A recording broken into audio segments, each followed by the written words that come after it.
Good morning, students. Today we are going to start with the second chapter of Indian economic development, that is 5-year plans in India, goals and achievements.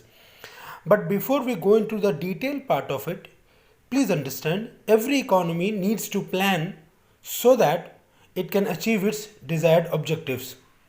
These plans are termed as long-term plans or short-term plans. But what are these? We will come back to it later on. But before that, please try to understand what is economic planning.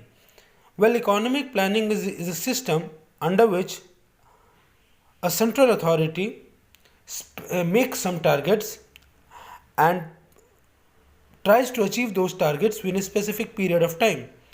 I repeat, economic planning is a system under which a central authority sets some targets and tries to achieve those targets within specific period of time.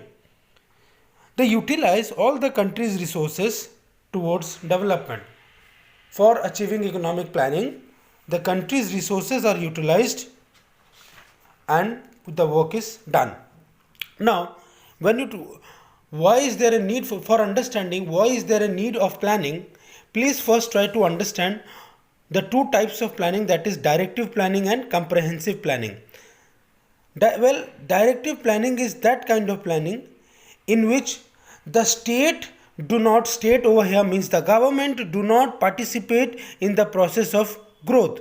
Directive planning is a planning in which the government do not participate in the process of growth, while comprehensive planning is a planning in which government participates directly towards the growth and development. Now, as I said, in directive planning there is no role of government for the process of growth. So it is like the private sector or the individuals who look into the planning structure and they look into their personal motive. And this directive planning is practiced in capitalist economies.